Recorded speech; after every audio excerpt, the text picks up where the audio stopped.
Imagine standing before a towering stone sentinel, its surface carved with symbols no one can fully decipher, its origins lost to the mists of time. These ancient obelisks, some reaching heights that rival modern skyscrapers, were erected by civilizations long gone, yet their purpose remains one of history's most tantalizing puzzles. Scattered across the globe, from the sun-baked deserts of Egypt to forgotten jungles and remote islands, these silent giants whisper secrets that even today's brightest minds struggle to unravel. How did ancient cultures, without the technology we take for granted, quarry, transport, and raise these colossal stones with such precision? And why did they go to such extraordinary lengths to build them? The truth is, these 30 ancient obelisks aren't just relics of the past, they're enigmas that defy simple explanation. Some align perfectly with celestial events, suggesting a deep understanding of astronomy. Others bear inscriptions in languages so old, their meanings have slipped through the cracks of history. And then there are those that seem to serve no obvious purpose at all, standing in isolation as if guarding knowledge we've yet to uncover. What's even more astonishing is that many of these obelisks were moved hundreds of miles from their original quarries, a feat that would challenge modern engineers. The sheer scale of their construction hints at a level of sophistication and ambition that reshapes our understanding of ancient civilizations. This isn't just a story about stones, it's a journey into the heart of human ingenuity, a testament to the mysteries our ancestors left behind. As we explore these 30 obelisks, each more baffling than the last, we'll uncover the theories that scientists and historians have pieced together, and the questions that still keep them awake at night. Were these monuments meant to honor gods, mark sacred sites, or serve as some kind of ancient technology? The answers might lie hidden in plain sight, waiting for the right mind to decode them. So join me as we step into the shadows of these ancient giants, unlocking the secrets they've guarded for millennia. The deeper we dig, the more we realize the past is far stranger and far more brilliant than we ever imagined. Deep in the granite quarries of Aswan, Egypt, lies a monument frozen in time, the Unfinished Obelisk. This colossal stone slab, still attached to the bedrock, stretches 137 feet long and weighs an estimated 1,200 tons. Had it been completed, it would have dwarfed every other obelisk in history, but something went wrong. Cracks appeared in the stone, forcing ancient builders to abandon their masterpiece halfway through its creation. What makes this obelisk so fascinating isn't just its staggering size. It's the glimpse it offers into the precision and labor behind these ancient engineering marvels. The quarries of Aswan reveal the secrets of how these stones were shaped. Workers used simple yet ingenious tools, rounded balls of dolerite, a rock harder than granite, to pound channels around the obelisk's outline, gradually freeing it from the earth. But the real mystery lies in how they planned to transport it. Moving a single 1,000-ton block would have required an army of laborers, wooden sleds, and carefully lubricated pathways, an operation demanding flawless coordination. Some researchers believe the builders even dug canals to float these monoliths down the Nile, turning the river itself into their highway. Yet the unfinished obelisk raises more questions than answers. Was its abandonment purely accidental, or did political or religious shifts leave it forgotten? Some experts think it was intended for Queen Hatshepsut, one of Egypt's most powerful female pharaohs. Others suggest it might have been too ambitious an attempt to surpass all previous monuments that simply exceeded the limits of ancient technology. Whatever the truth, this silent giant remains etched in the quarry, a testament to both human ambition and the unforgiving nature of stone. Standing beside it, you can't help but wonder what could have been if the final chisel had struck true. The Lateran Obelisk in Rome stands as a silent conqueror, its towering form a testament to both ancient Egyptian ambition and Roman imperial might. Rising 105 feet into the sky and weighing a staggering 450 tons, it holds the title of the tallest surviving ancient obelisk, but its journey from the sands of Egypt to the heart of Rome is a story that defies belief. Originally erected in Thebes by Pharaoh Thutmose III around 3,500 years ago, it took the Roman Emperor Constantius II nearly 4 centuries later to uproot this monolith and drag it across the Mediterranean. Imagine the audacity of that endeavor, transporting a stone skyscraper across open water in an era without cranes or steel cables. Historical records suggest the Romans built a massive floating barge, so enormous that when it docked at Ostia, the port couldn't accommodate its size. The obelisk had to be transferred to a smaller vessel just to complete its journey up the Tiber River, but the real marvel lies in how they kept such a colossal structure balanced during storms or shifting tides. Modern engineers still debate whether the Romans used counterweights, submerged pontoons, or sheer manpower to prevent catastrophe. Once in Rome, the obelisk faced another Herculean challenge, standing it upright. The Romans were masters of precision, using pulleys, ramps, and lever systems that wouldn't be rivaled until the Renaissance. Yet even their expertise faltered. Historical accounts mention the obelisk nearly toppling during its installation, saved only by quick-thinking laborers who stabilized it with ropes. Today, it looms over the Piazza San Giovanni, its hieroglyphs now sharing space with Catholic symbolism, a layered palimpsest of two empires' obsessions with power and eternity. What's equally fascinating are the unanswered questions. Why go to such lengths for a single stone? Some historians argue it was pure propaganda, a physical manifestation of Rome's dominance over Egypt's legacy. Others suggest the obelisk held esoteric significance, perhaps even believed to channel divine energy.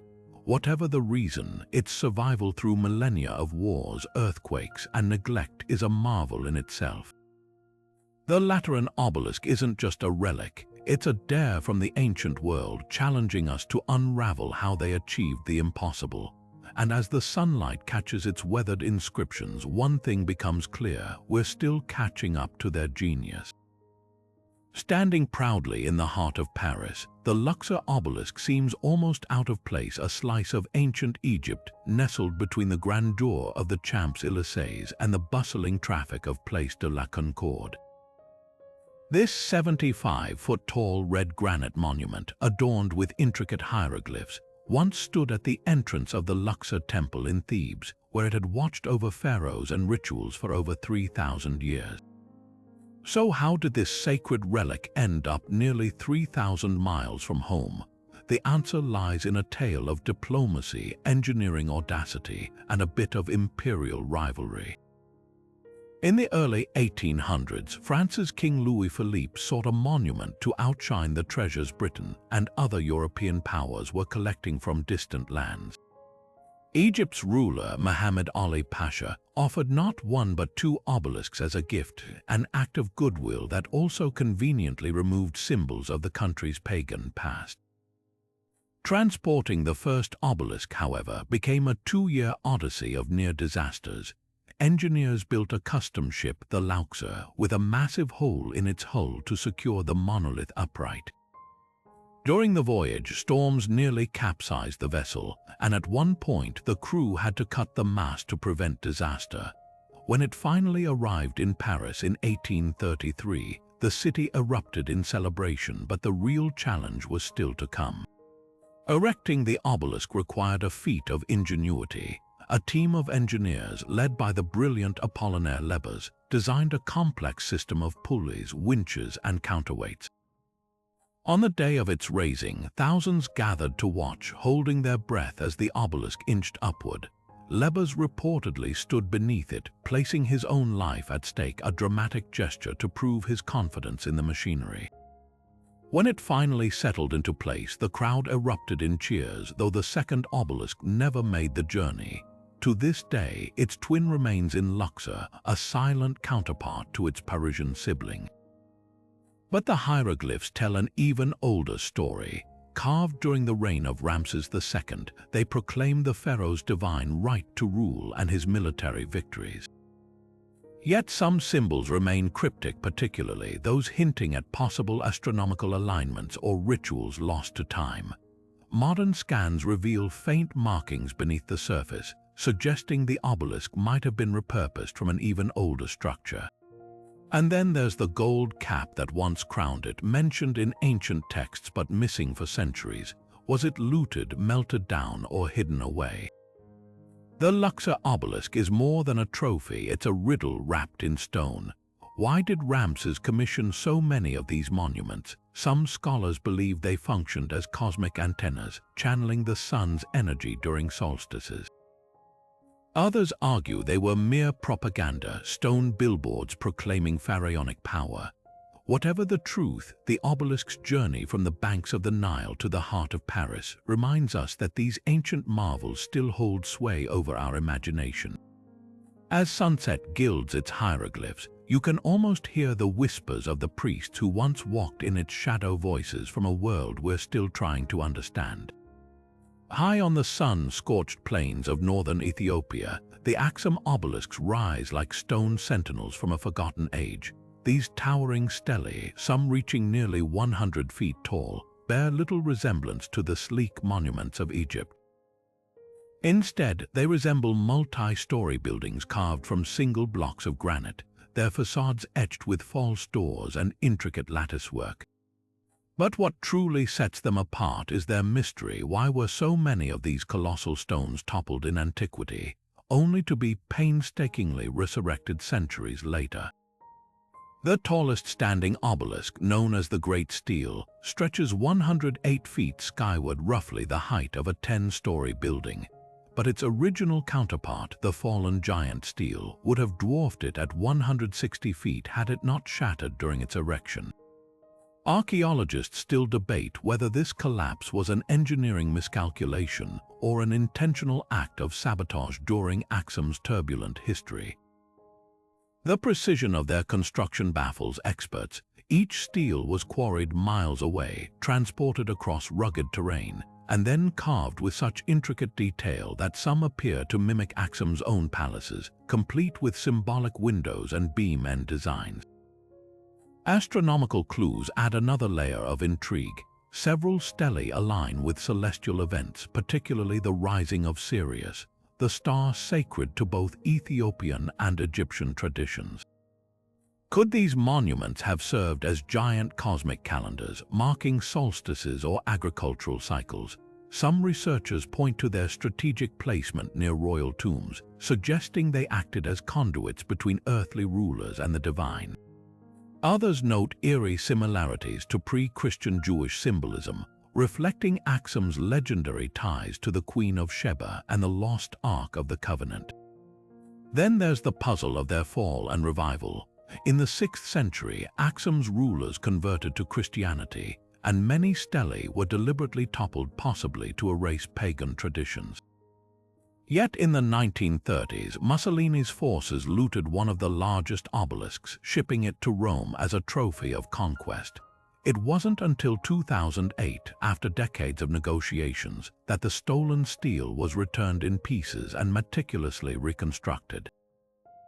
This modern act of restoration mirrors the ancient Axumites' own reverence for these stones, hinting at a cultural memory spanning millennia.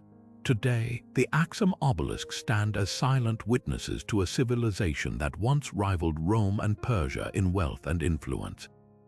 Their re-erection, both in ancient times and our own, speaks to something deeper than archaeology, a recognition that these stones are more than monuments.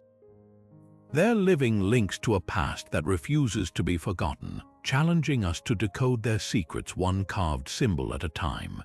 At the center of St. Peter's Square, an unadorned monolith pierces the sky, the Vatican Obelisk, a 4,000-year-old enigma that has witnessed everything from ancient sun worship to papal blessings. Unlike its hieroglyph-covered counterparts, this 83-foot-tall giant stands silent, its smooth surface stripped of inscriptions. Yet its journey from Egypt to Rome is anything but quiet. Originally erected in Heliopolis under orders of an unknown pharaoh, possibly Amenem, Hat II, it spent centuries bathed in the glow of Ra's cult before Emperor Caligula ordered its transfer to Rome in 37 AD. The logistics of that transfer still baffle historians. With no cranes or steel cables, Roman engineers loaded the 300-ton obelisk onto a ship so massive they had to ballast it with lentils to prevent capsizing. When the vessel arrived at Ostia, legend claims Caligula ordered the harbor's entire grain supply dumped to make space for its arrival. Once in Rome, it became the centerpiece of his circus, a private racetrack on Vatican Hill where charioteers raced beneath its shadow. But the real twist came 1,500 years later, when Pope Sixtus V decided to move it just 800 feet, a task that nearly ended in disaster. In 1586, over 900 workers, 140 horses, and 40 winches strained to reposition the obelisk. Architects feared the slightest tilt would snap its base, so they enforced absolute silence during the operation. Any worker who spoke faced excommunication. As the monolith rose, the ropes began smoking from friction until a daring sailor doused them with water, saving the operation. When it finally settled into place, the crowd erupted as cannons fired from Castel Sant'Angelo. But why does this obelisk stand bare? Some scholars believe the Romans scrubbed its hieroglyphs during the Christian era, erasing its pagan past. Others argue it was always plain, a rare, blank slate obelisk perhaps used for astronomical observations. Intriguingly, its current placement aligns with sunlight during equinoxes, casting shadows that early Christians may have interpreted as divine signs. Today, it serves as both a tourist landmark and a sacred relic.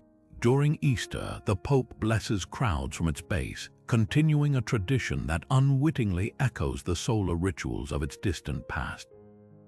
The Vatican obelisk is more than a monument, it's a chameleon of meaning, its purpose rewritten by every civilization that claimed it. And as scholars scan its surface with lasers, searching for hidden markings, one question lingers. Was its silence intentional, or are we still missing the message carved in stone? Cleopatra's Needle in London seems to guard the Thames with ancient indifference, its weathered inscriptions telling tales far older than the city surrounding it. But don't let the name fool you. This 68-foot-tall red granite monument has no real connection to Cleopatra. Erected in Heliopolis around 1450 BCE by Pharaoh Thutmose III, it stood for centuries before Augustus moved it to Alexandria, where it eventually toppled into the sand. Fast forward to 1877, when the British embarked on a daring mission to bring it to London, an endeavor so perilous it nearly ended in catastrophe. The obelisk's voyage reads like an adventure novel. Encased in an iron cylinder dubbed the Cleopatra, it was towed by a steamship through the Mediterranean. But disaster struck off the coast of France when a storm capsized the cylinder, killing 6 crew members. For months, the obelisk lay submerged in the Bay of Biscay, presumed lost until a salvage team miraculously recovered it. The public dubbed it a folly and a white elephant, but when it finally reached London, crowds marveled as engineers used hydraulic jacks to erect it on the Victoria Embankment.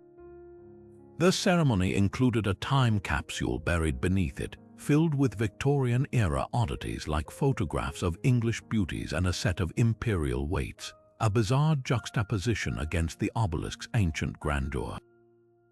Yet the carvings hold darker secrets. Hieroglyphs celebrate Thutmose's military victories, but closer inspection reveals deliberate defacement. Centuries after its creation, invading Persians scratched out the names of Egyptian gods, an act of cultural erasure still visible today. Even more intriguing are the faint, weathered symbols suggesting the obelisk once bore gilded inscriptions, long since stripped away by time or looters. Modern scans hint at hidden chambers within its base, though no one knows if they contain artifacts or are simply structural quirks. Why did the British want it so badly? Partly ego, a race with France and America to claim ancient trophies, but also a growing Victorian obsession with Egyptomania.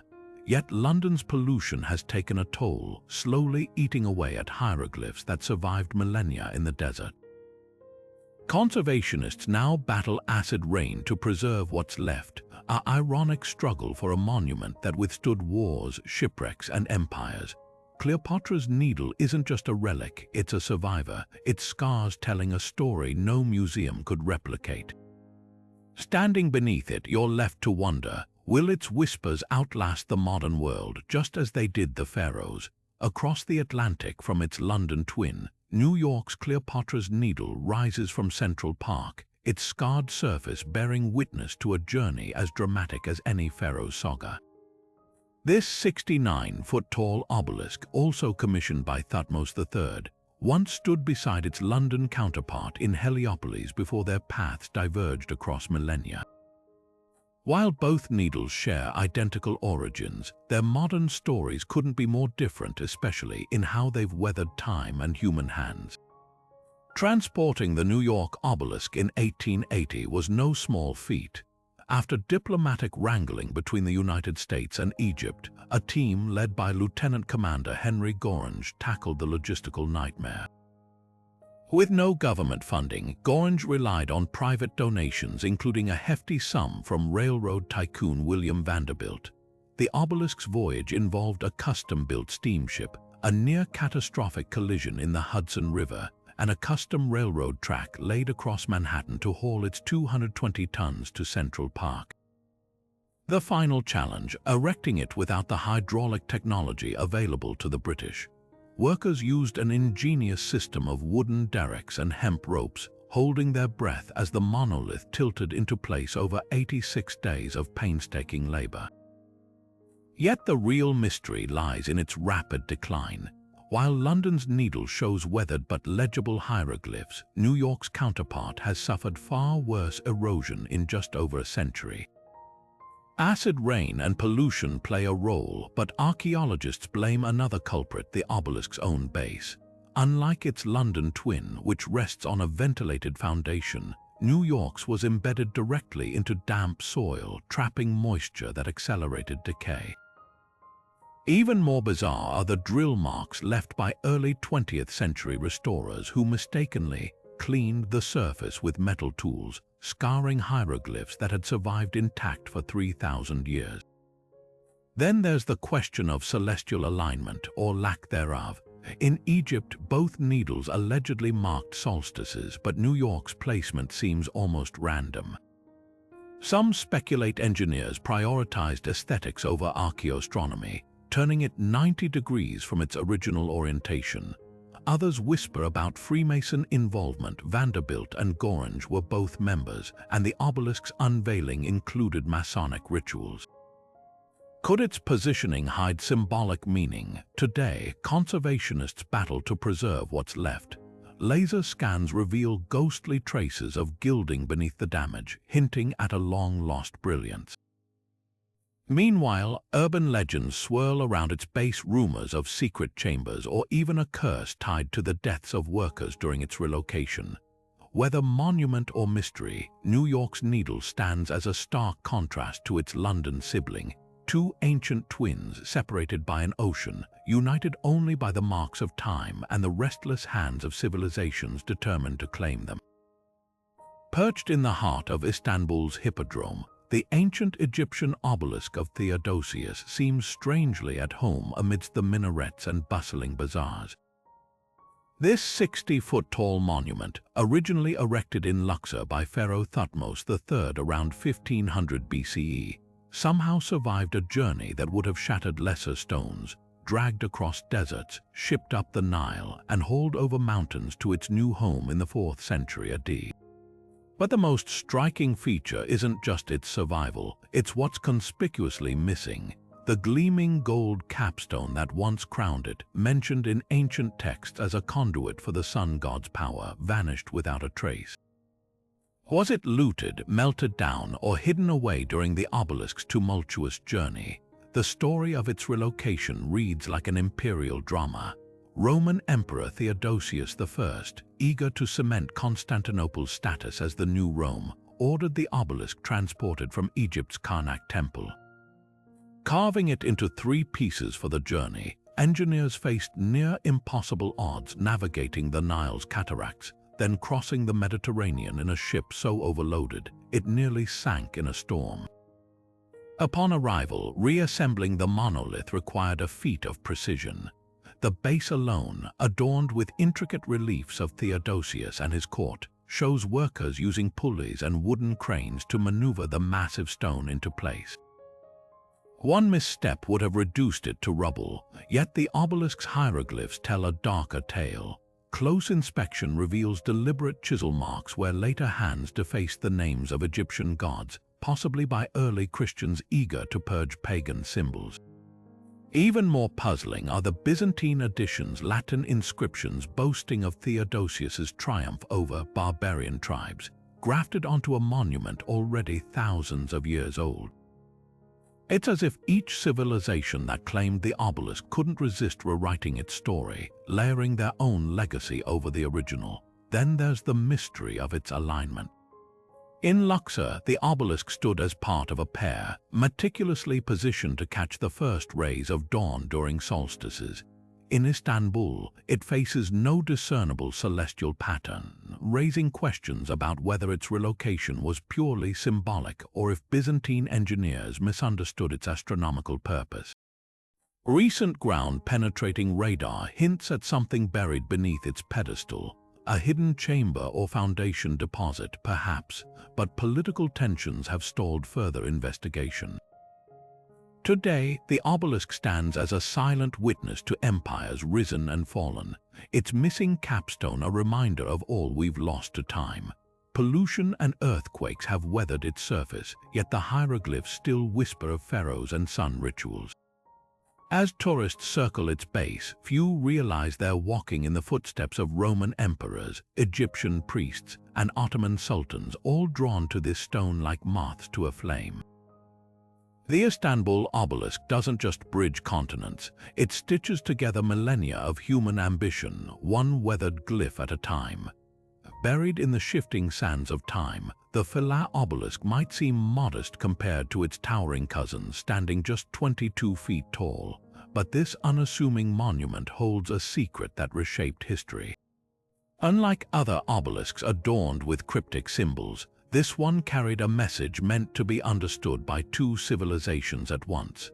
Erected around 2,200 years ago on the island of Feats, near Egypt's southern border, it bore inscriptions in both Greek and hieroglyphs, a linguistic key that would eventually crack open the mysteries of ancient Egypt's written language.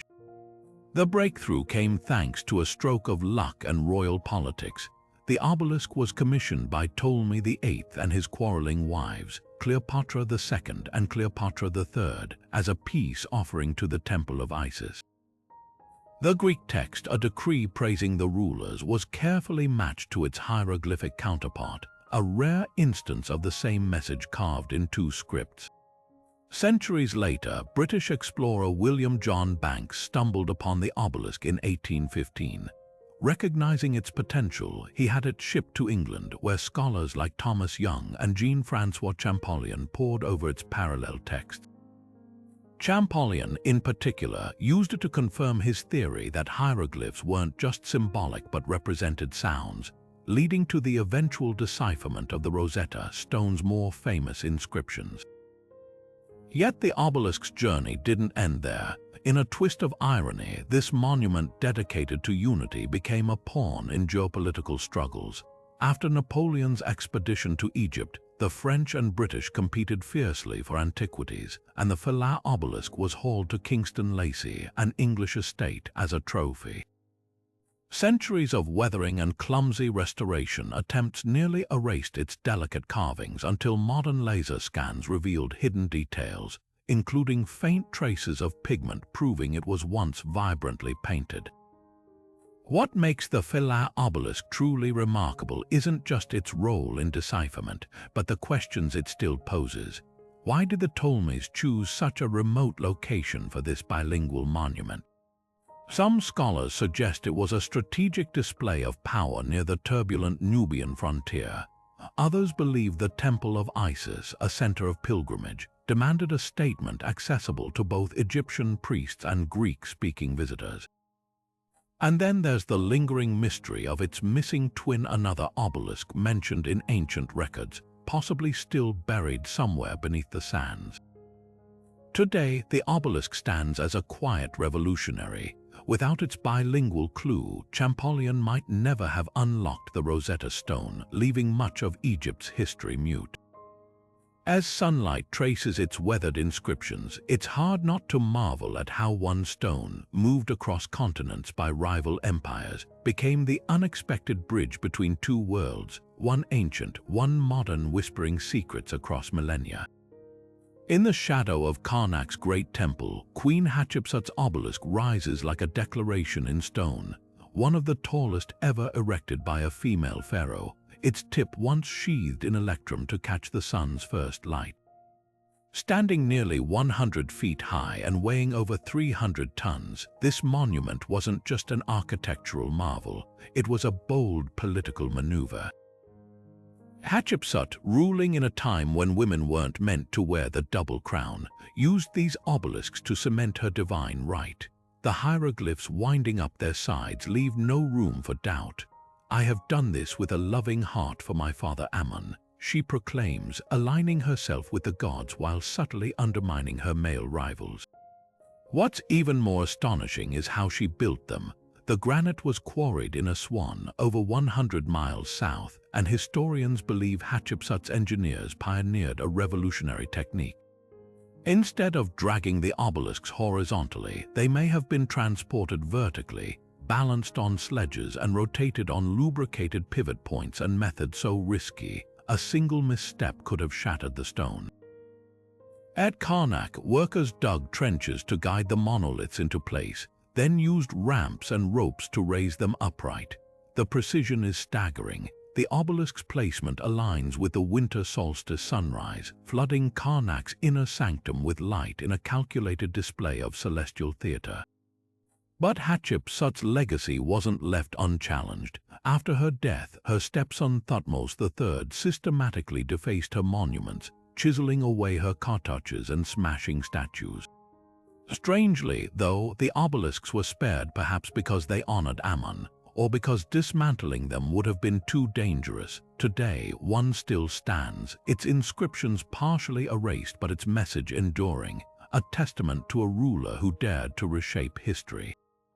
Laser scans have revealed hidden layers beneath the surface, including traces of pigments that once made the hieroglyphs blaze with color, the most tantalizing mystery. A second, larger obelisk lies broken nearby, its fragments suggesting it was intentionally toppled. Some scholars think it collapsed during construction, while others argue it was felled by lightning or even sabotage. Whatever the truth, these stones whisper of ambition and resistance, their shadows stretching across millennia.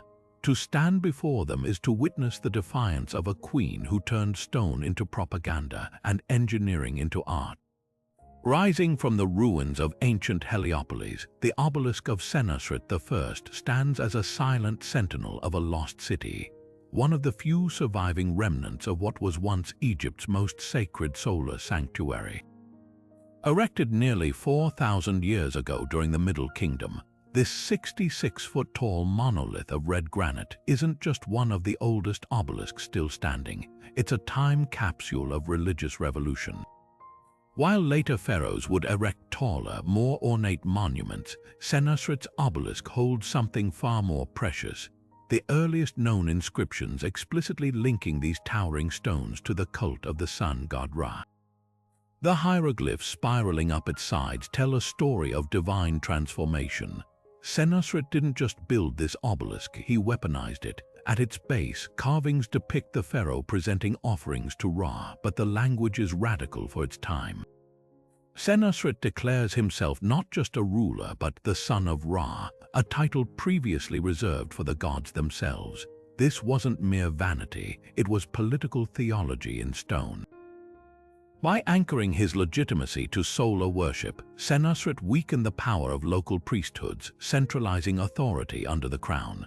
The obelisk's original position confirms this. It stood at the heart of Heliopolis's great temple complex, aligned so that at noon, its shadow would point directly to the altar where priests performed Ra's rituals, a daily reminder of where true power lay. But the engineering behind its endurance is equally fascinating. Unlike later obelisks that succumbed to earthquakes or conquest, Senusret's monument survived millennia of upheaval. Archaeologists credit its unusually deep foundation, a network of underground chambers filled with compacted rubble that acts like a shock absorber. Even more remarkable are the traces of a now vanished companion. Inscriptions suggest it was one of a pair, but its twin vanished without a trace. Some scholars believe it was looted during the Hyksos invasion, while others argue it was deliberately destroyed during religious reforms. The real mystery, though, lies in its missing capstone. Most obelisks were crowned with pyramidions sheathed in electrum or gold, symbolizing the first rays of creation. Yet Senusret's apex shows no signs of metal fittings. New infrared scans reveal something startling: microscopic gold residue embedded in the stone's pores. This suggests the capstone wasn't just stripped, it was violently torn away, possibly during the religious purges of Akhenaten's reign, when solar worship was briefly suppressed. Today, surrounded by the sprawl of modern Cairo, the obelisk seems almost defiant in its solitude. Unlike the polished relics in museums, its weathered surface bears the scars of sandstorms and revolutions. Yet every winter solstice, a sliver of sunlight still strikes the same hieroglyph it did 4,000 years ago, the symbol for eternity. In a city that's erased nearly all traces of Heliopolis, this stubborn alignment feels less like coincidence and more like a message. Some stones refuse to forget their purpose. The obelisk of Thutmose III stands as a stone chronicle of conquest, its sides etched with tales of battles that reshaped the ancient world. Originally raised in the temple of Karnak around 1450 BCE, this 75-foot monument didn't just celebrate Pharaoh's victories, it weaponized hieroglyphs. Each carefully carved scene served as propaganda, depicting Thutmose's campaigns in Syria and Nubia with chilling precision. Enemies bound and pleading, fortresses crumbling under siege, and the god Ammon handing the pharaoh a curved sword of divine judgment. But these aren't mere boastful carvings, they're tactical records.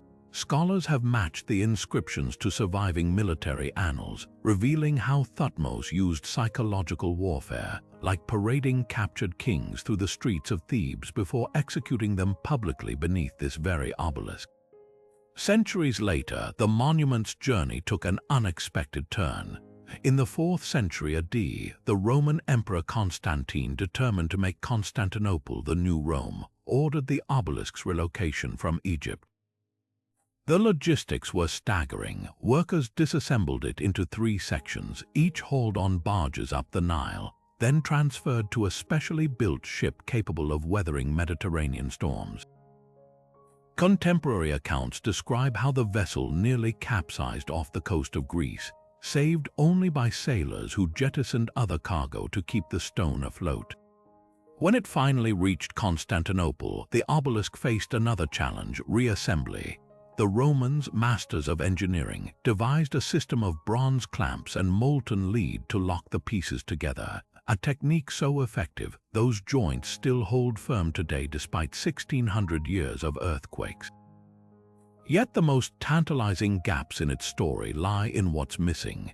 The original base left behind in Karnak bore inscriptions detailing Thutmose's coronation and his alleged divine birth. Without it, we've lost crucial context about how he legitimized his rule. Even more mysterious is the obelisk's absent twin. Hieroglyphs suggest it stood alongside this one, possibly destroyed during the religious reforms of Akhenaten, who sought to erase mentions of Ammon. Modern ground-penetrating radar near Karnak's sacred lake has detected buried granite fragments. Could these be its remains? Then there's the puzzle of its current placement. In Constantinople, the obelisk was erected not in a temple, but in the hippodrome, a chariot racetrack. Some historians argue this was pure imperial theater, a symbol of Rome's dominance over Egypt's legacy. Others point to stray marks near the base, faint star charts suggesting Byzantine scholars repurposed it as a giant sundial. The truth may be stranger. Recent multispectral imaging has revealed traces of blue and gold pigment beneath the surface, hinting that medieval Christians once painted over the hieroglyphs with biblical scenes, a palimpsest of faiths layered on stone. Today, the obelisk stands in Istanbul's Sultanahmet Square, its lower third still sheathed in ancient bronze plaques added by Constantine.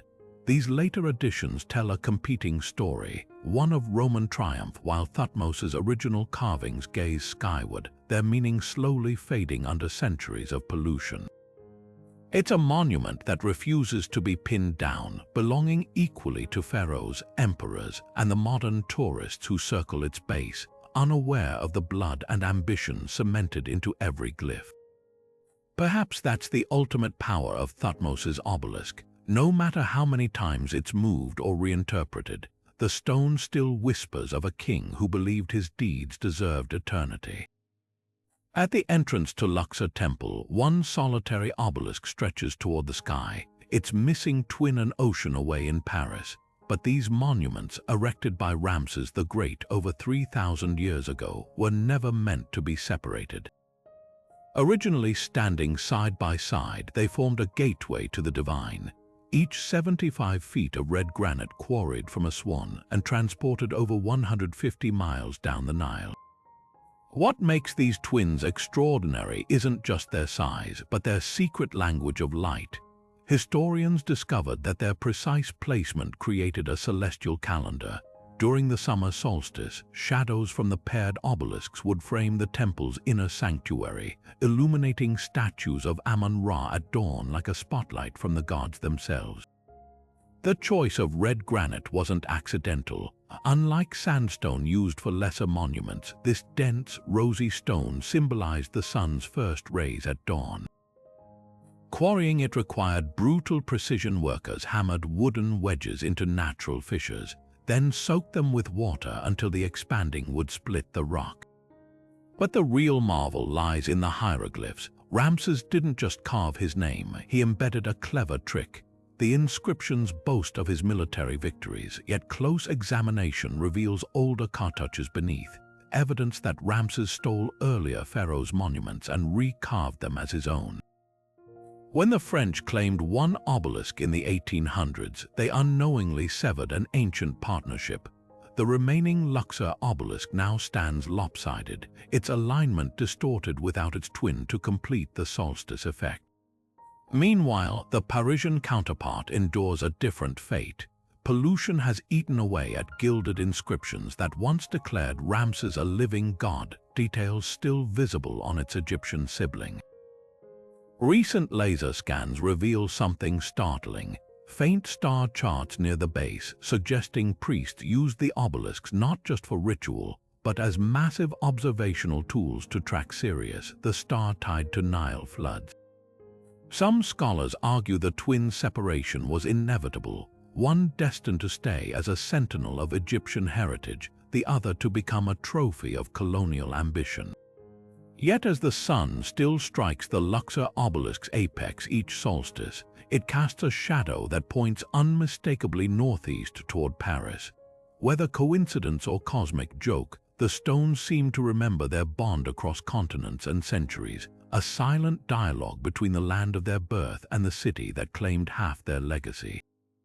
In the dusty outskirts of modern Cairo, the obelisk of Matariya stands as a quiet rebel among ancient monuments, its cracked surface telling stories that blur the line between history and myth. Though just 33 feet tall, a fraction of Egypt's grandest obelisks, this weathered stone holds an extraordinary claim.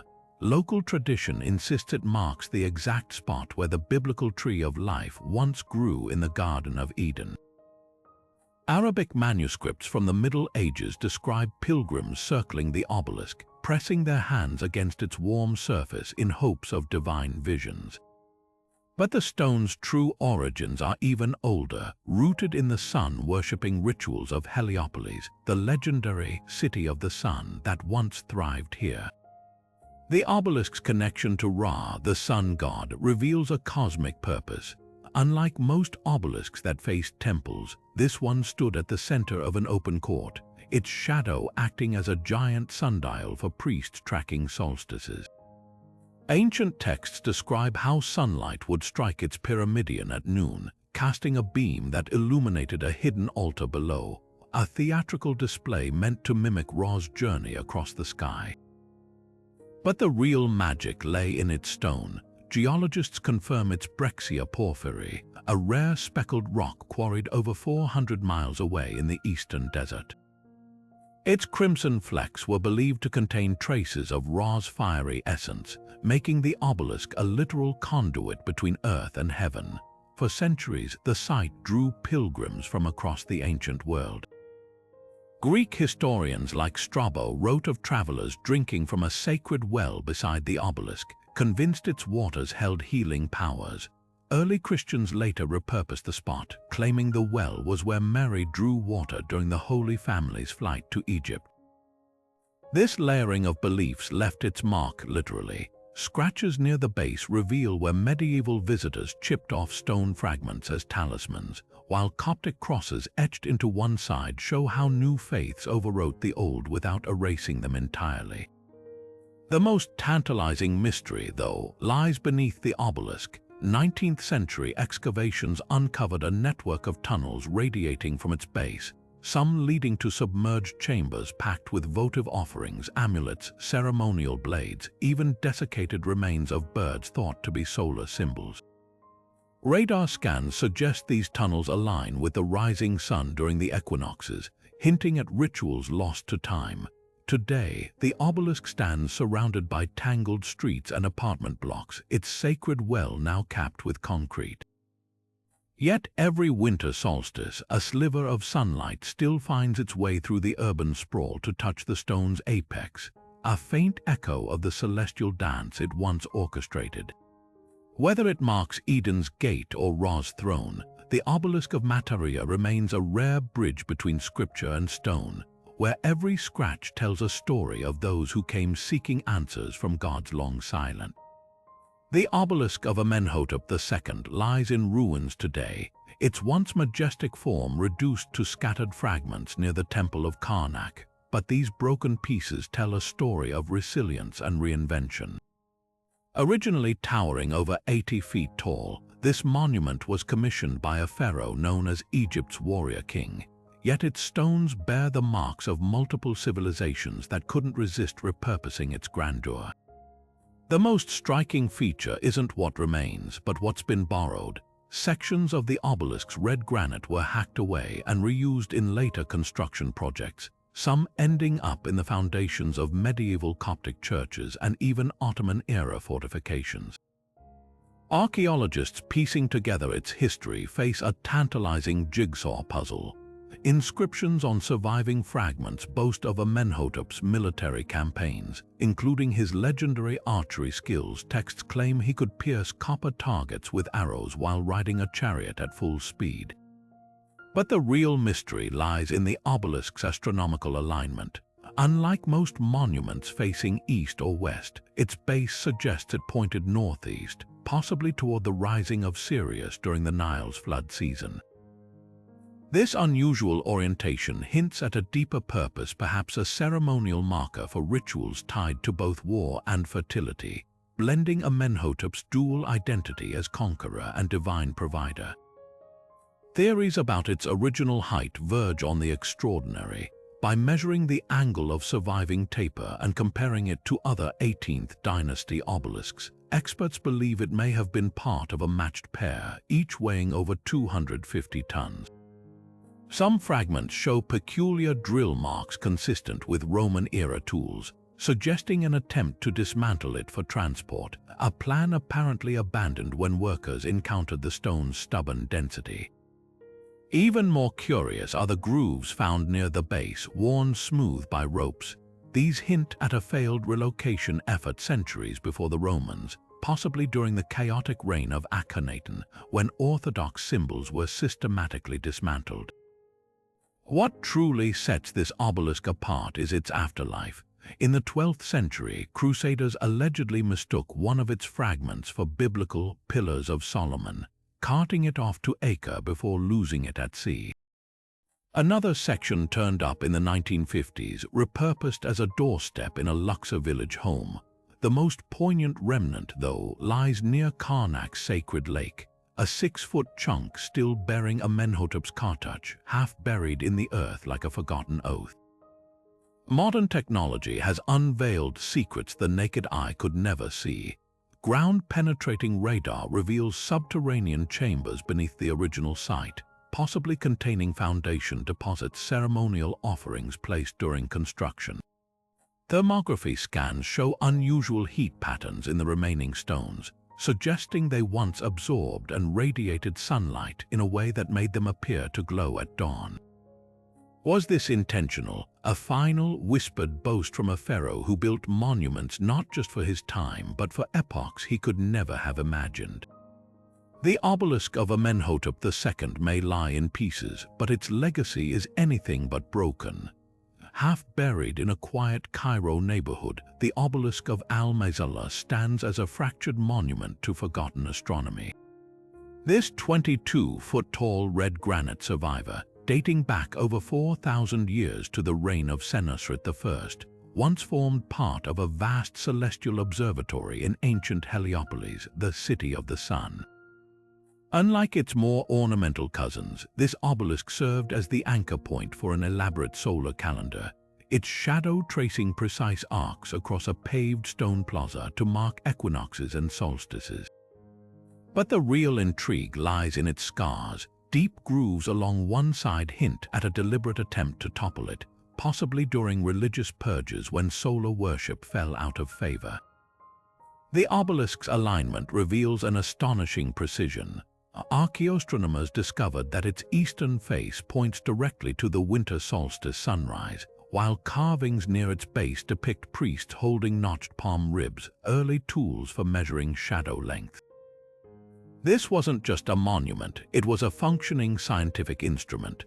Recent laser scans uncovered microscopic striations on its surface, worn by generations of priests dragging ceremonial blades along its edges to harvest the first light of dawn, a ritual meant to channel Ra's power into the earth. Yet the stone's survival is a miracle in itself. During the Persian invasion of 525 BCE, soldiers reportedly tried to demolish it as a symbol of Egyptian resistance. Local legends claim a sandstorm intervened, burying the obelisk before it could be shattered. When French archaeologist Auguste Mariette rediscovered it in 1850, he found the base encircled by crushed amulets, protective charms left by later generations who still venerated the site. Most puzzling of all is the obelisk's missing twin. Inscriptions refer to a Western counterpart that mirrored its solar functions, but no trace has ever been found.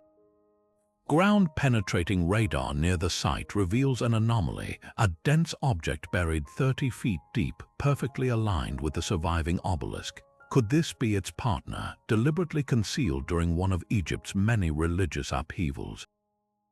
Today, the obelisk of Al-Mazallah stands fenced off between apartment buildings, its astronomical purpose obscured by urban sprawl.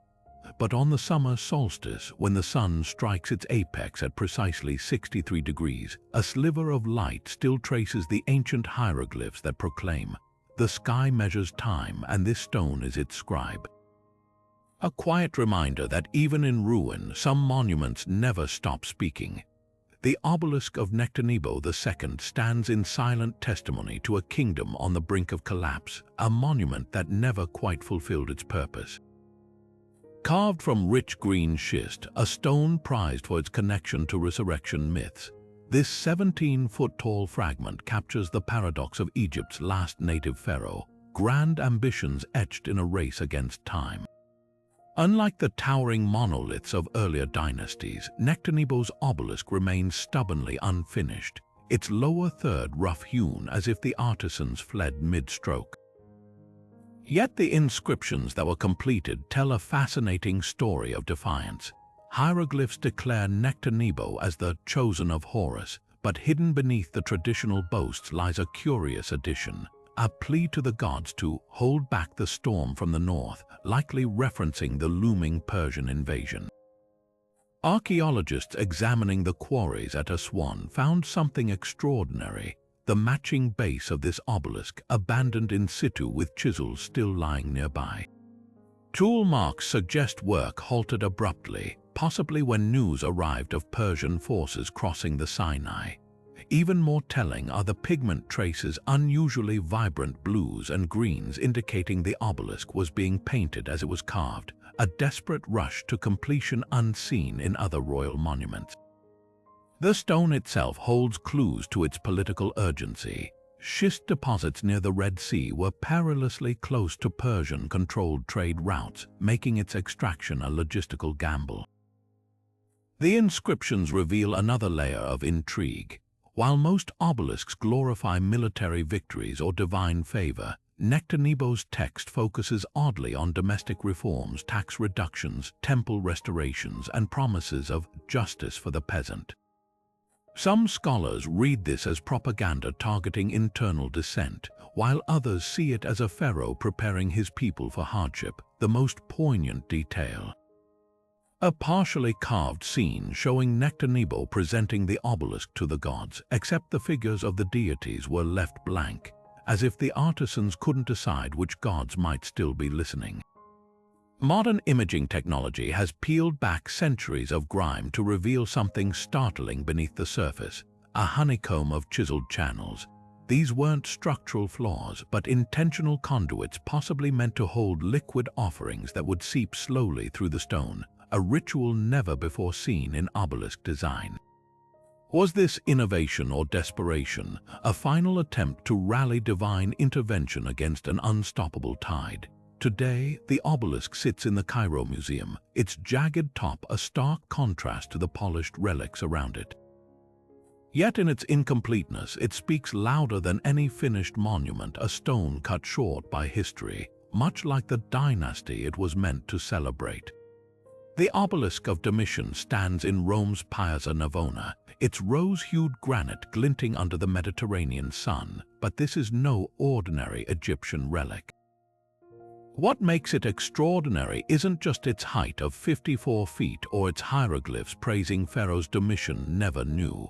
It's the audacity behind its creation, a Roman emperor commissioning a new obelisk in the Egyptian style, centuries after the last pharaohs had fallen, then crowning it with a bronze pine cone, a symbolic fusion of two empires' obsessions with power and immortality. Domitian's architects didn't just copy Egyptian craftsmanship, they weaponized it. The hieroglyphs, though superficially authentic, contain subtle propaganda. One cartouche replaces a traditional solar invocation with Latin wordplay. The glyph for eternity is reshaped to resemble the spelling of Eternitas, the Roman goddess of permanence, a quiet declaration that Rome had eclipsed Egypt's legacy. Even the stone itself was a statement. Quarried in Aswan but shipped to Rome unfinished, it was polished by artisans who'd never set foot in Egypt, their chisels adding flourishes like the distinctive flared base, a design unseen in genuine ancient obelisks. Its original placement reveals even grander ambitions. Erected in the Temple of Isis, a cult imported from Egypt and embraced by Rome's elite, the obelisk stood beside a statue of Domitian disguised as Osiris. At noon on the summer solstice, its shadow would stretch across the temple's pool to touch the statue's feet, staging the emperor as a living bridge between civilizations. This theatricality wasn't just for show. When Domitian was assassinated in 96 AD, the Senate ordered his name chiseled from monuments, but the obelisk's hieroglyphs, illegible to most Romans, survived untouched, a linguistic loophole preserving his vanity in plain sight. Centuries of upheaval buried the obelisk until the Renaissance, when Pope Innocent X resurrected it as the centerpiece of Bernini's Four Rivers fountain. Here, the stone took on new meaning. The Pope's engineers turned its base into a hollow pedestal, channeling water through hidden pipes so the obelisk appeared to float above the fountain, a deliberate echo of its original solar symbolism, now baptized into Christian iconography. Today, the obelisk's layers of reinterpretation are its true legacy. Laser scans reveal traces of gilding on the pyramidion, suggesting it once shimmered like the sun god's weapon Domitian imagined it to be. Meanwhile, tourists tossing coins into Bernini's fountain unknowingly reenact rituals once performed for Isis. From pharaonic mimicry to papal propaganda, this stone has served more masters than any pharaoh could have foreseen, proof that even the mightiest monuments are clay in the hands of those who repurpose them. Standing tall in Istanbul's Hippodrome, the obelisk of Theodosius isn't just an ancient relic, it's a masterclass in imperial propaganda, etched in stone. Transported from Egypt to Constantinople in the 4th century, this 60-foot-tall monument carries more than hieroglyphs praising Pharaoh Thutmose III. Its base tells a competing story, one of Roman dominance. Carved reliefs depict Emperor Theodosius I presiding over games, flanked by his court, while barbarian leaders kneel in submission, offering tribute. But look closer, and the details betray a carefully constructed narrative. The so-called barbarians wear Persian and Gothic attire, yet historical records confirm Theodosius never defeated these groups decisively. The scenes were pure theater, designed to project an image of invincibility to a fracturing empire. Even the obelisk's positioning was strategic, planted squarely in the Hippodrome, where thousands would gather for chariot races, ensuring maximum visibility for the emperor's crafted legacy. The engineering behind its re-erection pushes the boundaries of ancient possibility. After surviving a treacherous sea voyage from Alexandria, the obelisk arrived in Constantinople in 3 pieces, each section carefully numbered for reassembly. Roman engineers devised a system of bronze clamps and molten lead to lock the segments together, a technique so effective the joints remain intact 16 centuries later. But the real marvel was the pedestal. To stabilize the massive stone, workers constructed a hidden network of vaulted chambers beneath its base, filled with compacted rubble to absorb seismic shocks. Contemporary accounts describe a near catastrophe during its raising. The obelisk began tilting dangerously until laborers diverted water from nearby aqueducts to lubricate the pivots, allowing it to settle perfectly upright.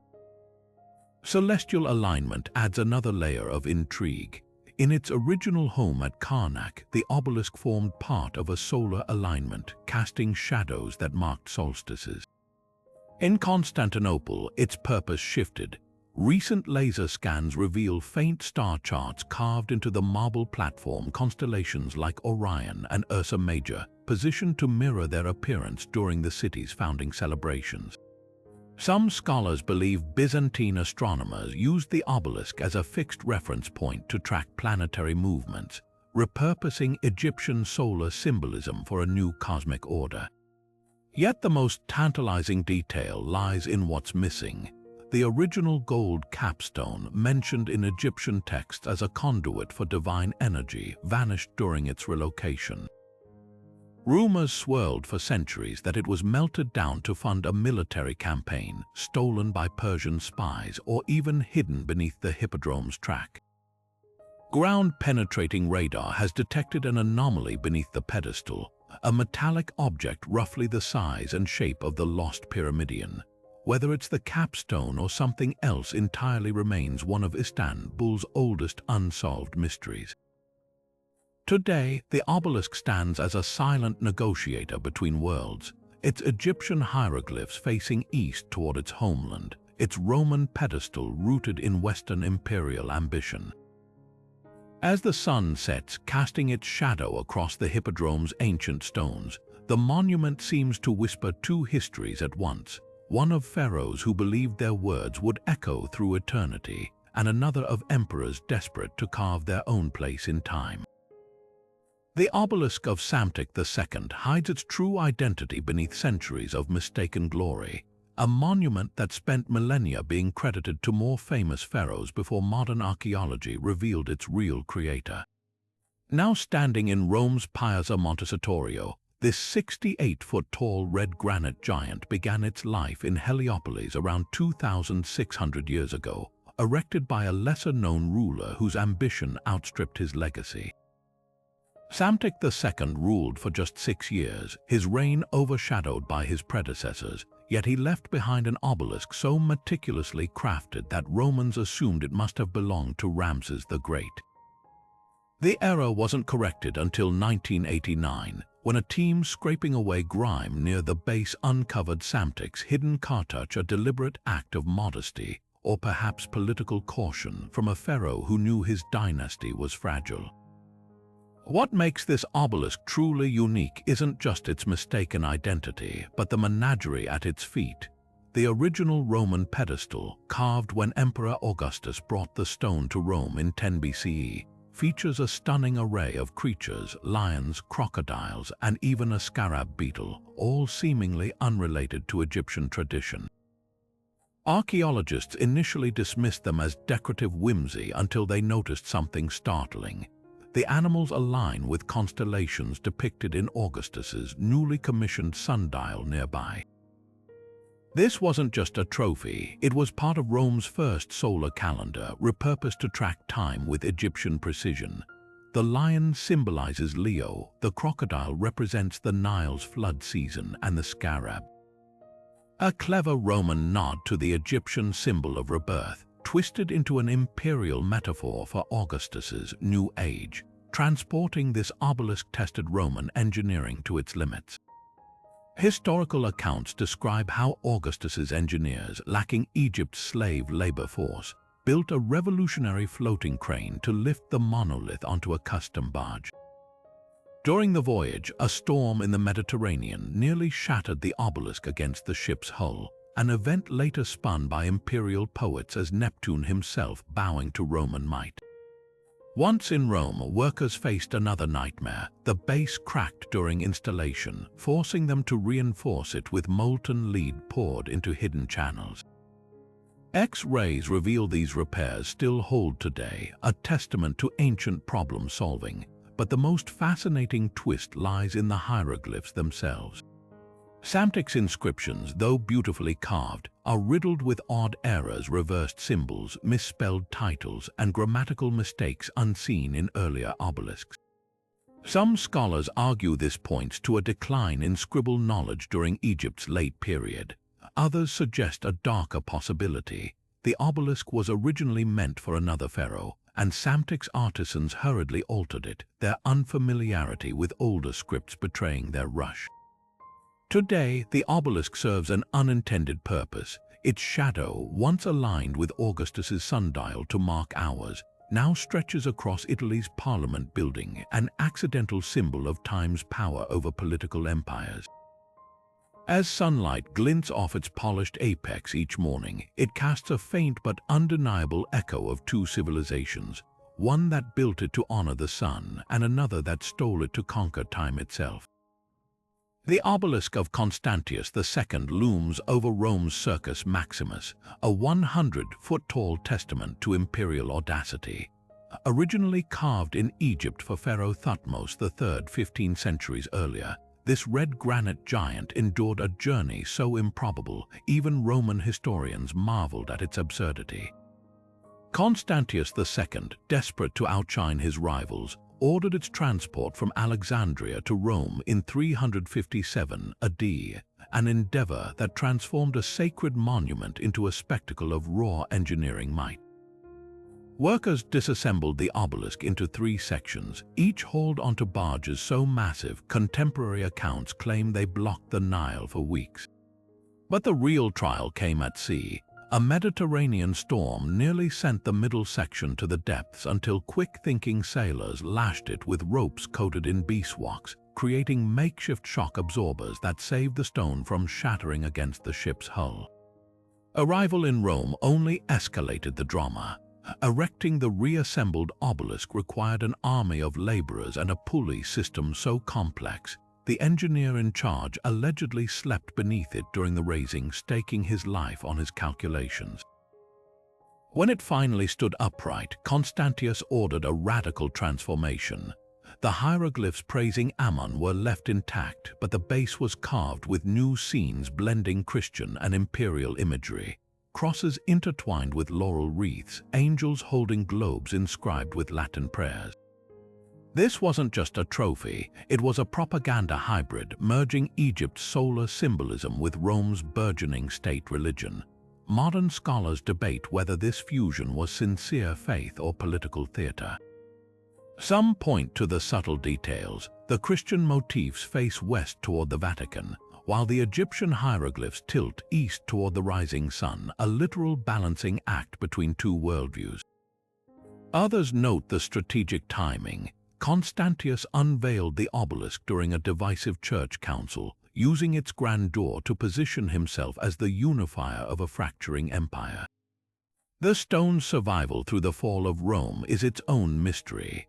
While Goths and Vandals looted the city, the obelisk escaped destruction, possibly spared because invaders mistook its hybrid carvings for a protective charm.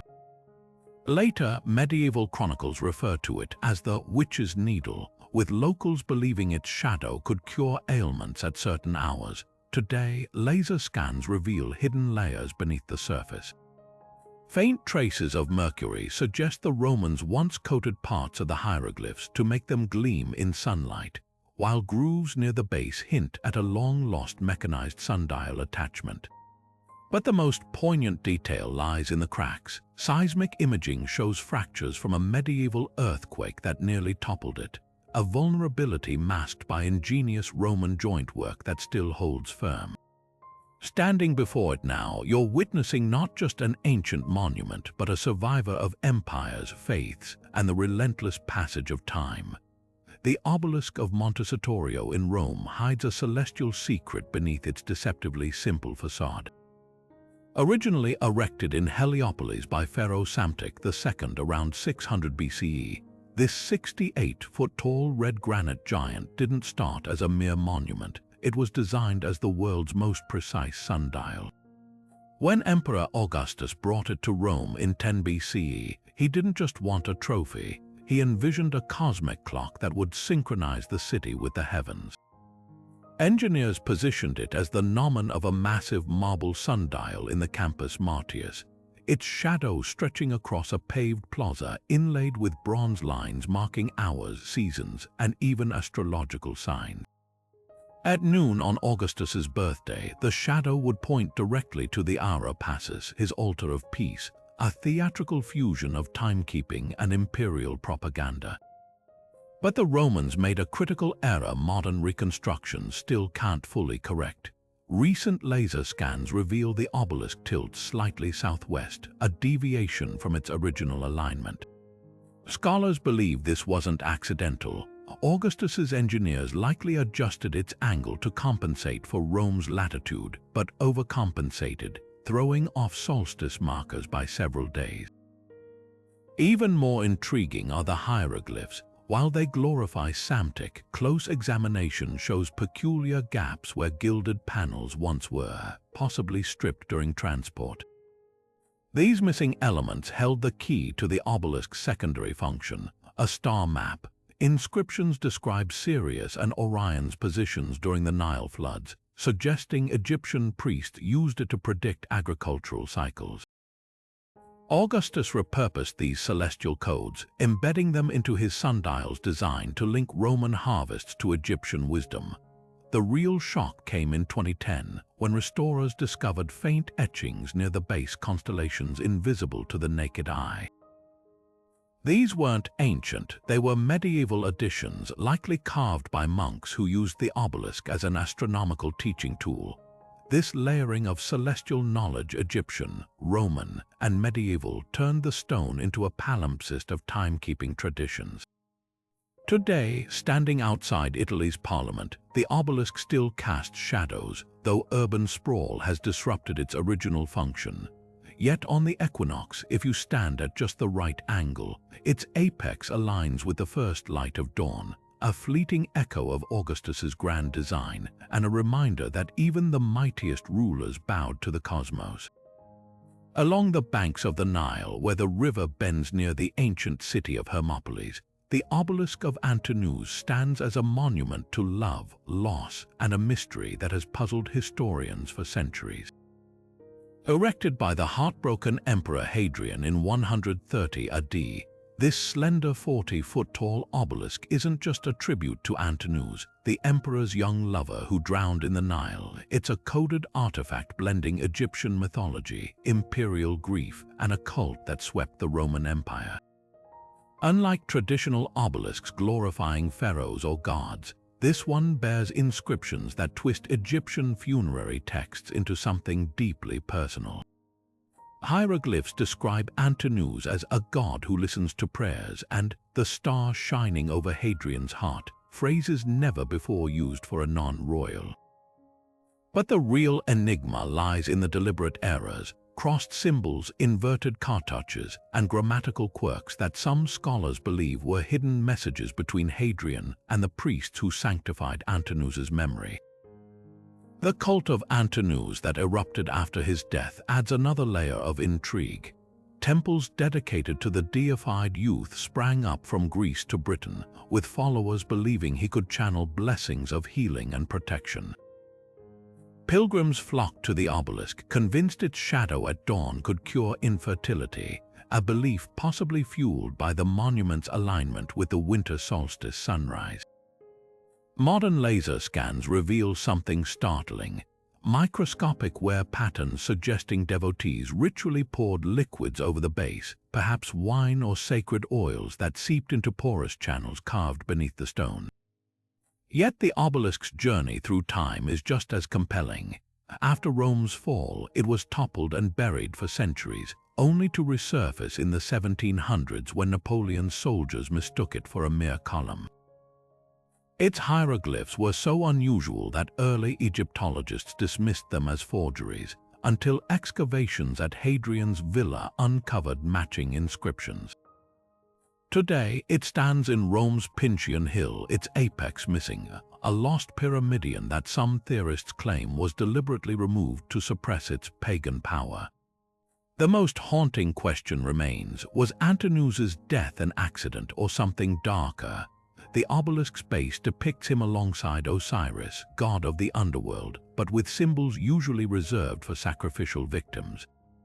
Combine that with Hadrian's sudden obsession with star maps after the tragedy, and you're left wondering, did the emperor see Antinous' ascension as fate, or a price he was willing to pay? The stone keeps its secrets, but every equinox, when sunlight strikes its surviving inscriptions just so, the whispers of an ancient love affair seem to rise from the granite itself. The obelisk of Dogali tells a story of colonial ambition, bitter defeat, and eventual redemption carved from the same fiery red granite that adorned the palaces of ancient Axum. Unlike Egypt's towering monoliths, this 60-foot-tall monument was never meant to honor pharaohs or gods. Instead, it was erected in Rome in 1887 to commemorate a crushing Italian loss in the Battle of Dogali, where 500 Italian soldiers were annihilated by Ethiopian forces. The irony is palpable. A stone quarried from Africa's heartland became a memorial to Europe's failed conquest of the continent. What makes this obelisk extraordinary isn't just its origin, but its journey, a saga of mistaken identity, political theater, and a homecoming delayed by over a century. The granite itself holds clues to a deeper history, sourced from the same quarries that supplied the stelae of ancient Axum. Its crimson hue was believed by locals to symbolize the blood of ancestral kings. When Italian engineers dismantled it in the late 19th century, they assumed it was a relic of Roman occupation, only later realizing it was an Ethiopian artifact, possibly marking the tomb of a pre-Christian ruler. The transportation to Rome was a spectacle of imperial hubris. Workers used a makeshift railway to haul the stone to the coast, where it was loaded onto a steamship ironically named Africa. In Rome, it was placed near Termini Station, its base inscribed with the names of the fallen soldiers, a deliberate juxtaposition of modern colonial grief and ancient African stone. For decades, the obelisk stood as an awkward symbol of Italy's colonial past, ignored by guidebooks and overshadowed by grander monuments. But in 1937, its meaning shifted again.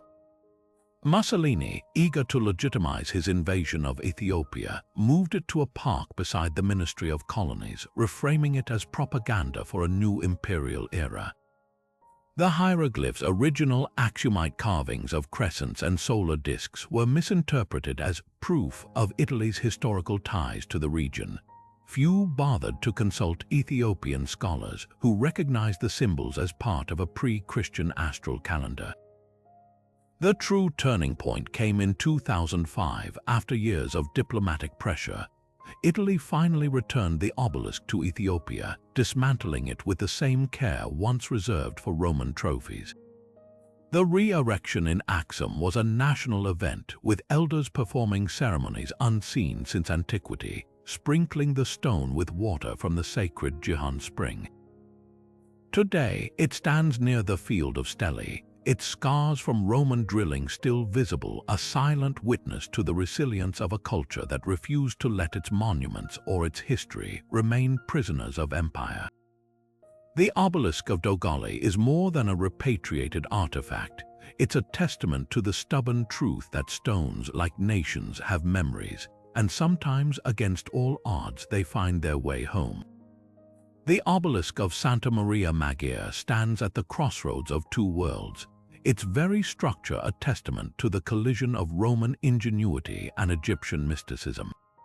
Unlike any other monument in Rome, this 46-foot-tall marvel fuses a sleek Egyptian granite apex originally quarried for an unknown pharaoh, with an ornately carved Roman base, creating a hybrid that reflects the city's layered history. Legend claims the obelisk once crowned the mausoleum of Augustus before Pope Sixtus V uprooted it in 1587, repositioning it as the centerpiece of the Piazza dell'Esquilino.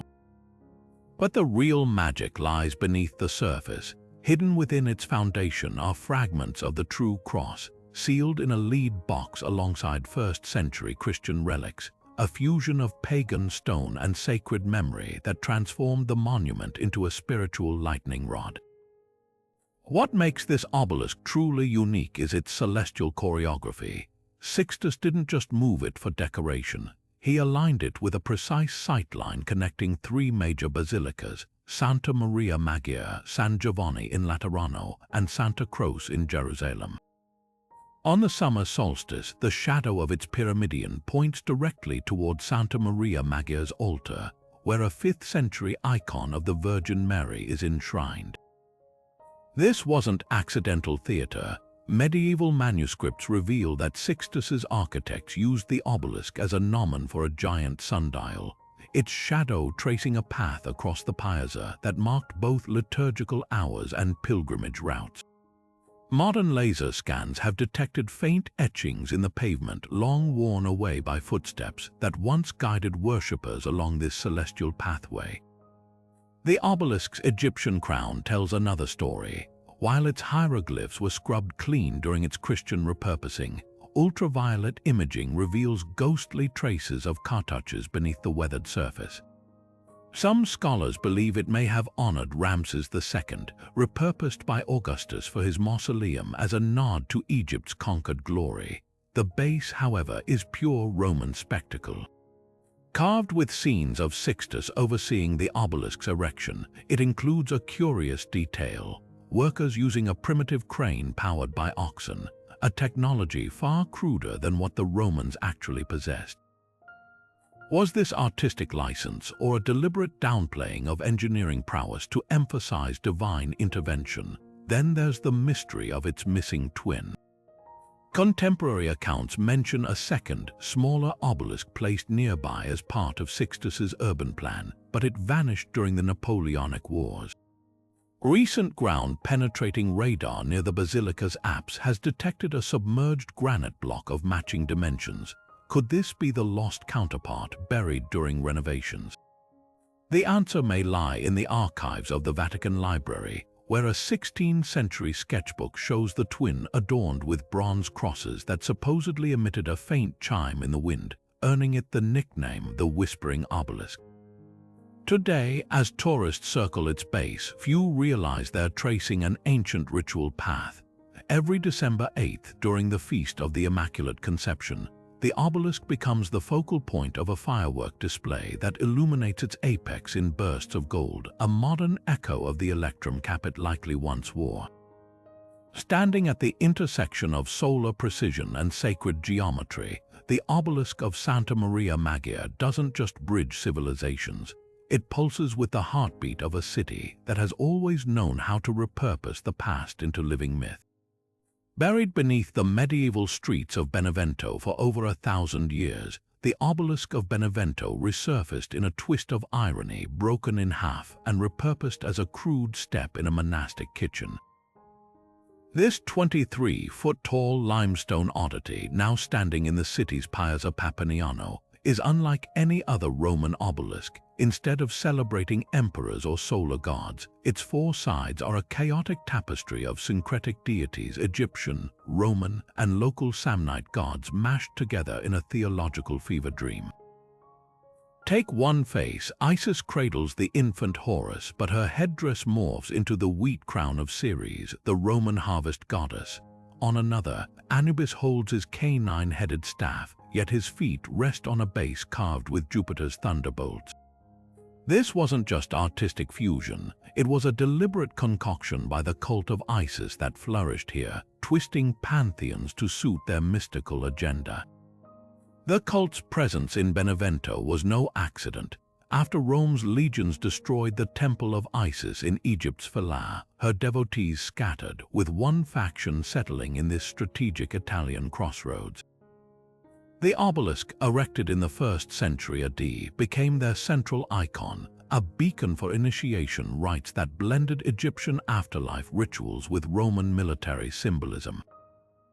Local lore claims initiates would circle it barefoot at midnight, whispering prayers to Isis Demeter, a hybrid goddess invented solely for this site. The carvings support this. Faint grooves near the base suggest metal fittings once held torches, illuminating secret ceremonies. Then came the Purge. When Christianity triumphed, the obelisk was toppled and buried not out of reverence like some relics, but with violent intent. Medieval chronicles describe how a bishop ordered it shattered, yet workers managed only to crack it before abandoning the task. The fragments vanished until the Middle Ages, when a cook at the monastery of St. Sophia stumbled upon one half serving as a doorstep. The other section turned up centuries later, embedded in a tavern wall, its carvings mistaken for crude medieval graffiti. Modern restorers faced a puzzle. The obelisk's original capstone was missing, but in 2011, archaeologists excavating Benevento's cathedral found a peculiar limestone pyramidion in a drainage ditch. Its underside bore the same divine mashup, a winged sun disk morphing into a Christian Chi Rho symbol. Was this a desperate attempt to Christianize the obelisk before its destruction? Or evidence that the cult's influence lingered in secret? The stone refuses to say.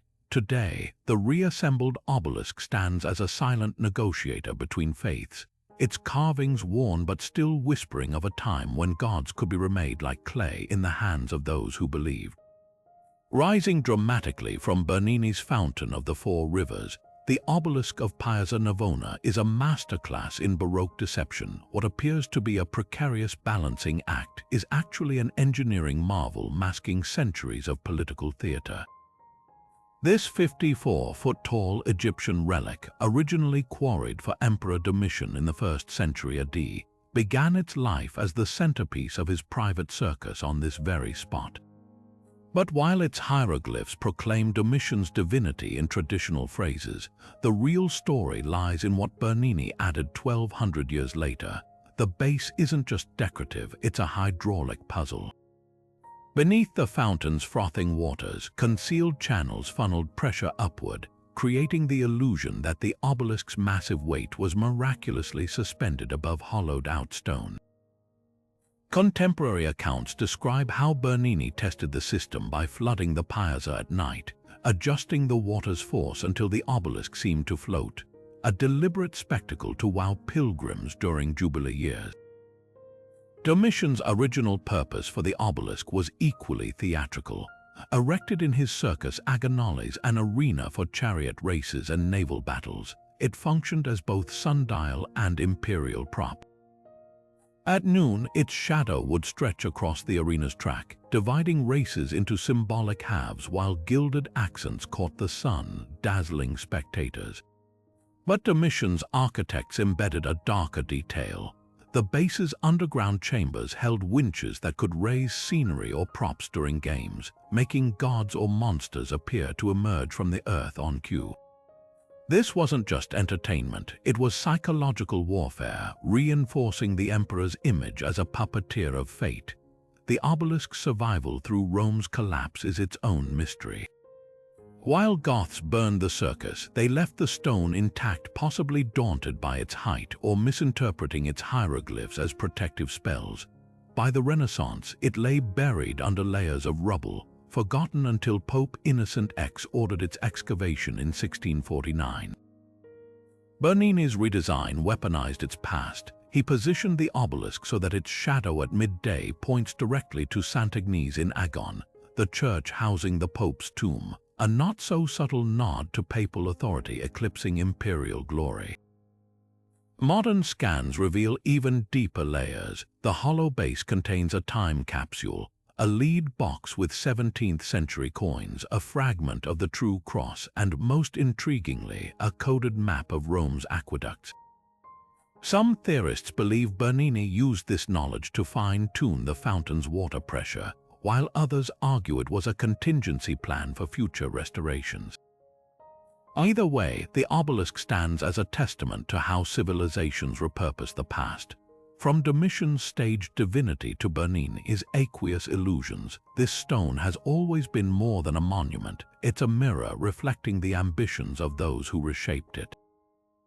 Tucked away in Rome's Villa Celimontana gardens, the obelisk of the Chariot of the Sun tells a story of slow disappearance not from history but from its own height. Originally soaring over 50 feet tall in Heliopolis, where it honored Pharaoh Ramses II, this red granite giant now stands at a mere 12 feet, its body whittled down by centuries of repurposing.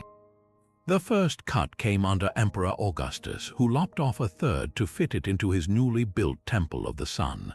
Then, in the Middle Ages, builders scavenged chunks for church foundations, leaving only the midsection. By the time it was resurrected in the 16th century, the obelisk had become a patchwork of ancient ambition and Renaissance reinvention, yet its most surprising transformation was still to come. In the 1700s, the obelisk fell into the hands of the Mattei family, whose ties to Freemasonry left an indelible mark. The base they commissioned isn't just decorative, it's a cipher. Etched with compasses, squares, and all-seeing eyes, these symbols transformed the stone into a Masonic allegory. The pyramidion, a replacement for the lost original, was deliberately angled to catch the sun at noon on the summer solstice, casting a shadow that aligned with hidden markers in the garden, a nod to both Egyptian solar worship and Masonic light symbolism. Modern LiDAR scans reveal even subtler details, tiny perforations in the granite that may have held metal inserts, possibly used in initiation rituals where sunlight filtering through created precise patterns on the ground. But the obelisk's true power lies in its layered identities. Beneath the Masonic additions, traces of Ramses's inscriptions still cling to the stone, praising Amun-Ra with phrases borrowed from far older pharaohs. The irony is palpable, a monument to imperial ego, fragmented and reassembled by secret societies, yet still whispering of its solar origins. Even its current placement is charged with meaning. Unlike most obelisks facing cardinal directions, this one tilts slightly northeast, an alignment that, when mapped, points directly to the Dome of the Rock in Jerusalem. Whether this was intentional or coincidence remains debated, but for Freemasons, it deepened the obelisk's mystique as a bridge between ancient wisdom and esoteric truth. The most tantalizing clue to its past, though, lies underground. Excavations in 2018 uncovered the original Augustan-era foundation, containing a time capsule of sorts, a bronze tablet inscribed with astrological calculations, and a handful of charred barley grains offerings meant to feed the obelisk spirit. Nearby, archaeologists found a later addition, a lead scroll wrapped in linen, its contents still sealed. Rumors swirl that it holds Masonic rituals or even a map to lost Egyptian artifacts, but Vatican restrictions have kept it unopened. For now, the obelisk of Villa Celimontana remains a puzzle in plain sight, its shortened stature belying the weight of the secrets it carries. Each chip and cut tells a story not of diminishment, but of reinvention, as if the stone itself refuses to be bound by a single era's meaning. Few monuments embody the ache of separation like the Luxor temple twins, one standing defiantly in Egypt, the other an ocean away in Paris. Though identical in size and origin, their fates diverged spectacularly. The Parisian obelisk, now veiled in urban grime, was once gilded with electrum so brilliant ancient texts claim its reflection could be seen from the Nile's west bank at dawn. Its twin in Luxor still bears faint traces of that same gilt, hidden in the pores of the granite, a ghost of shared grandeur. The capstones tell a darker story. Both obelisks originally wore pyramidions sheathed in gold, symbols of the sun god's touch. The Luxor twins' cap was looted during the Persian invasion, melted into coinage to fund a war. The Parisian capstone vanished more mysteriously. 18th century sketches show it intact during transport, but by its unveiling in 1836, only bare stone remained. Some blame thieves who scaled the monument during chaotic revolutionary years. Others whisper of a deliberate removal, as if France feared the power of an Egyptian sun god looming over the Place de la Concorde. Rituals performed around these twins reveal their sacred symmetry.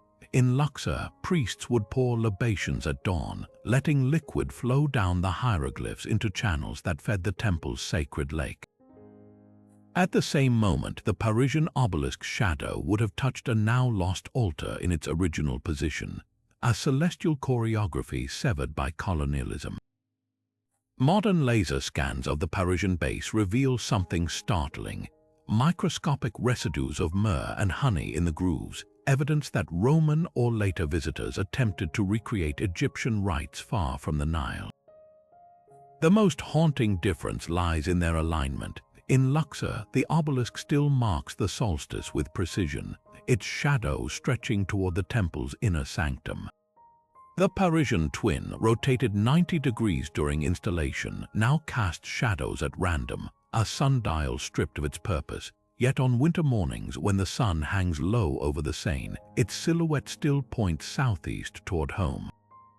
The stones may be parted, but the sun, it seems, remembers what man forgot.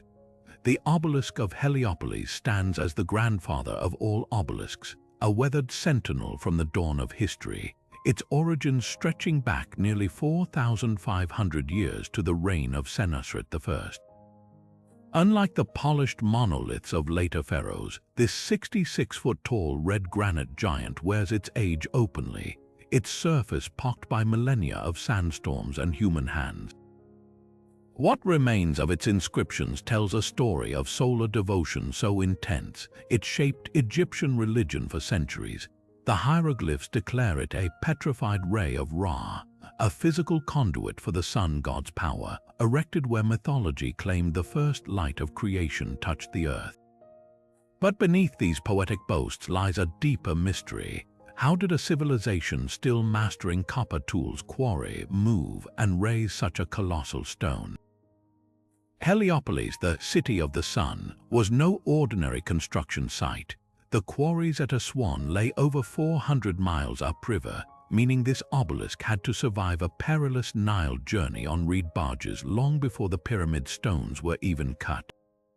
Ancient records mention a fleet of 27 ships lashed together to bear its weight, a floating platform so unstable, scribes noted it nearly capsized twice during transit.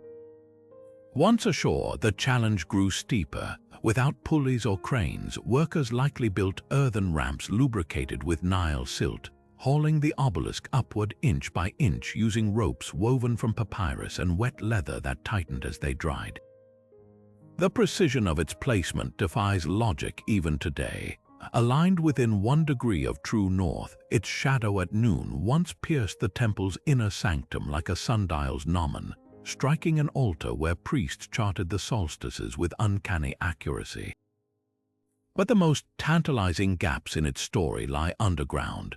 Recent ground-penetrating radar has revealed a network of chambers beneath its base, some containing offerings of solar barks and ritual blades, others filled with pure quartz sand believed to amplify Ra's energy.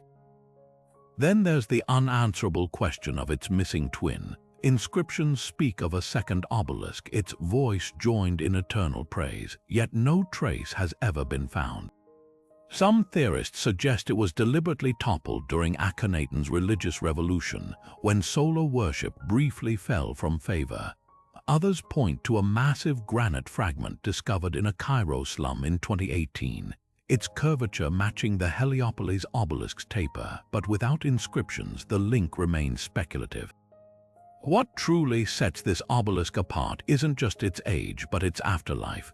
When Romans plundered its gilded capstone, they recorded an odd detail. Beneath the gold, the apex bore a cavity packed with natron salt and a single sun-bleached scarab, a ritual time capsule meant to feed the stone's spirit. Later, medieval alchemists ground fragments of its base into powder, believing it held the secret to turning lead into sunlight. Today, standing in its lonely corner of Cairo's Mataria district, the obelisk seems to guard its secrets jealously. Every equinox, as dawn light slices between apartment blocks to kiss its weathered crest, you can almost hear the echo of a dead civilization's ambition, a reminder that some stones refuse to surrender their stories, no matter how many centuries pass. These 30 ancient obelisks stand as silent witnesses to humanity's most audacious ambitions, monuments that defy time, geography, and even logic. From the sun-scorched deserts of Egypt to the bustling heart of modern cities, they carry whispers of civilizations that moved mountains, literally, without the technology we take for granted. But what truly unites them isn't just their staggering scale or celestial precision. It's the questions they leave hanging in the air like unfinished symphonies. How did cultures separated by continents and centuries independently develop such similar megalithic traditions? Why did they invest lifetimes of labor into stones meant to outlast empires? Each obelisk tells a dual story, one of triumph and mystery. The Unfinished Obelisk in Aswan reveals the staggering effort behind these monuments, frozen mid-creation like a snapshot of ancient ambition.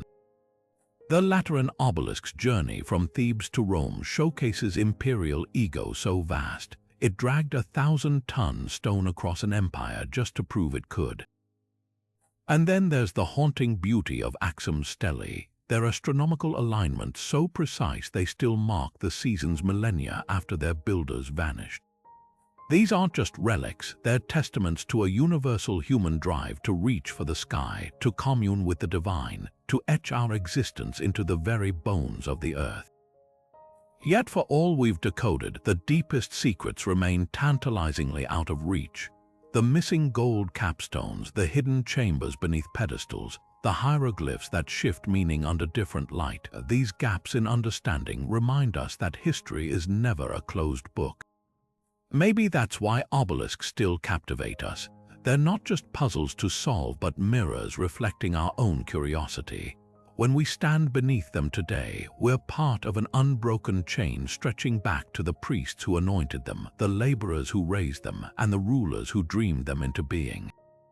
So what do you think? Were these monuments sacred antennas channeling cosmic energy, as some theorists believe, stone resumes of pharaohs desperate for immortality?